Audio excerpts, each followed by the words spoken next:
Hello there, and welcome to this video about the Supreme Court of the United Kingdom by Bacinschi, Martin Hribar, Gavin, Wang, and Jimbo Yan.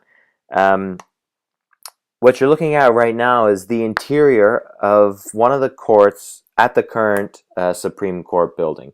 This is where the magic happens, as some say, and why we wanted to talk about this was because by now, Mr. Beckett will have changed your textbook from our textbook, the Kesselman. But in our day, what happened was the textbook was published shortly before the Supreme Court, what became the Supreme Court, and when the highest appellate court in the United Kingdom was, in fact, the Law Lords in the House of Lords. And we wanted to talk about this to give a better idea about what is happening and to discuss the Supreme Court.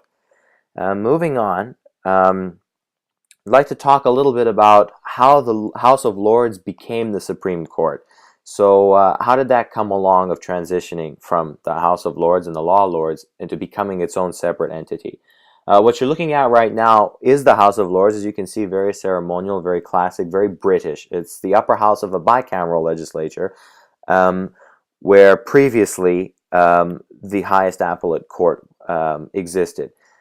So what happened was in July 2003, a consultation paper was published by the Department of Constitutional Affairs, and it brought up concerns over the independence of the judiciary from the executive. So it stated basically that it looked a little bit improper to have the legislative branch fused with the executive branch as part of the parliamentary system, which is part of their system, and the Canadian system as well, but also to have the judiciary fused with the legislative because of the design of the British system in particular. So basically they were complaining about the propriety of having the law lords, who were the highest appellate court, be part of the legislature and also have legislative making power as well as judiciary power. And the Department of Constitutional Affairs felt that there was insufficient transparency as to the independence of the judiciary. But the paper did in no way suggest that there was bias within the system and acknowledged that there had been no complaints about the system. It was more of a preemptive type of thing to avoid problems in the future. And from this paper, many things kept happening until the issue was considered an idea worthy of deliberation. And what happened was, after many debates on many levels, the Constitutional Reform Act of 2005 was passed, which did the following. It provided for a Supreme Court of the United Kingdom to take over the existing role of the Law Lords, as well as some powers of the Judicial Committee of the Privy Council, and it removed some of the functions of the Speaker of the House of Lords and the Head of Judiciary of England and Wales from the office of the Lord Chancellor. So these will be explained in just a second. Next, what you're looking at, just very briefly, is the European Union Parliament. The EU Parliament also placed a little bit of pressure on Britain because it felt that there were issues with transparency, and that is something that the EU Parliament has historically been very touchy about and plays a great part in what goes on in there. Moving on, let's talk about how the transition took place. So the office of the Lord High Chancellor of Great Britain, known simply as the Lord Chancellor typically, was highly limited in this process, and it lost quite a bit of power.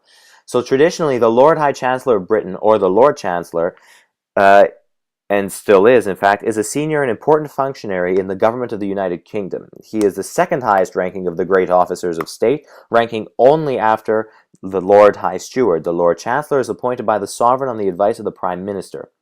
The Lord Chancellor is a member of the Cabinet and, by law, is responsible for the efficient functioning and independence of the courts.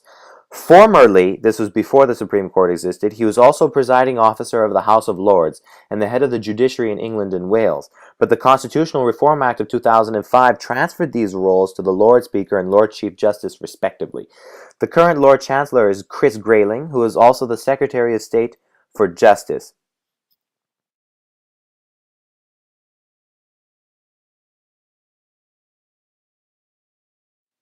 The Law Lords what happened to the law lords, who were the members of the House of Lords who were in charge of the highest appellate court part of the House, were moved out of the House of Lords altogether while still maintaining their titles, rights, and benefits, but not their legislative powers, and into the Supreme Court of the United Kingdom.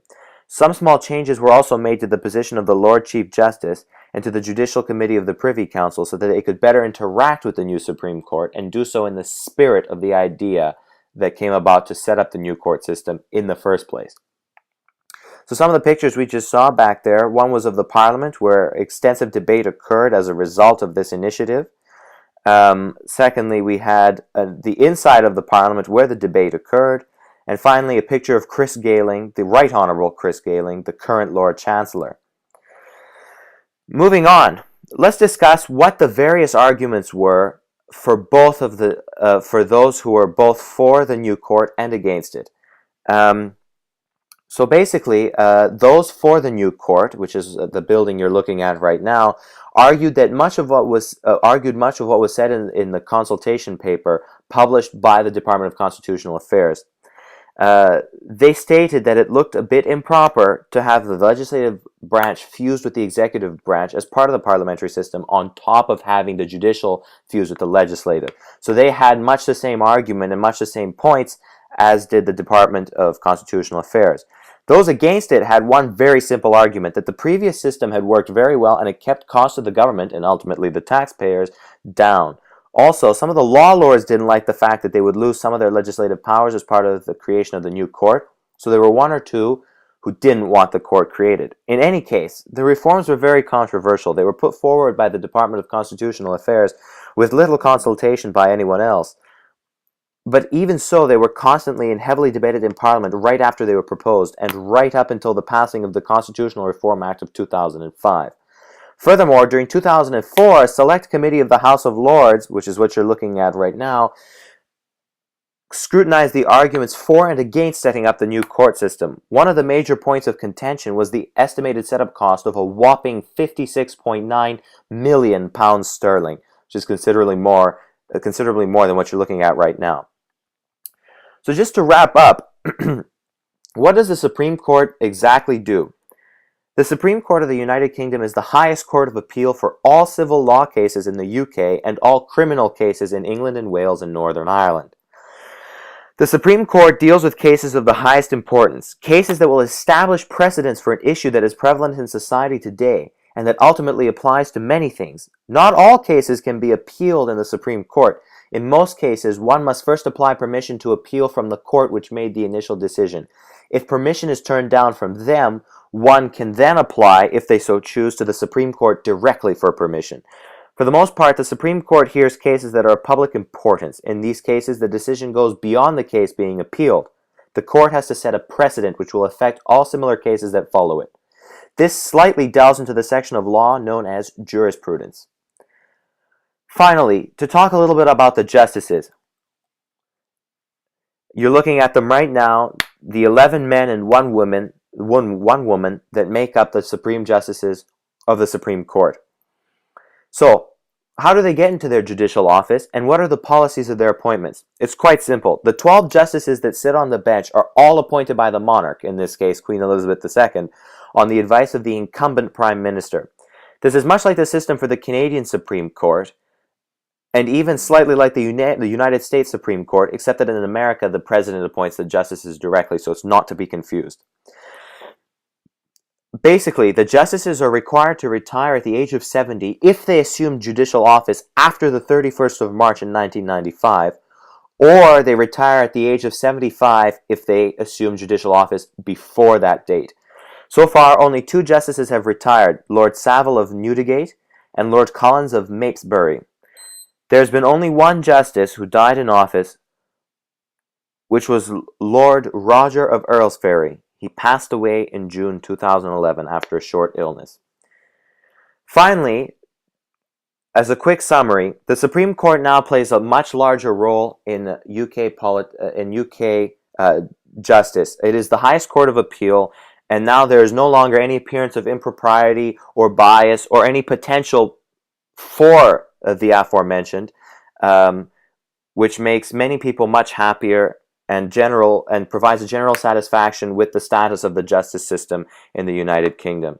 It is the most important court, and although its ascent to power was very controversial and a step against the traditionalism that has usually been UK's politics and UK society, has been a great step towards the future, as has been argued by many, and is very, very effective. We hope this helps. Best of luck in the AP exam. Best of luck in the course. Goodbye now.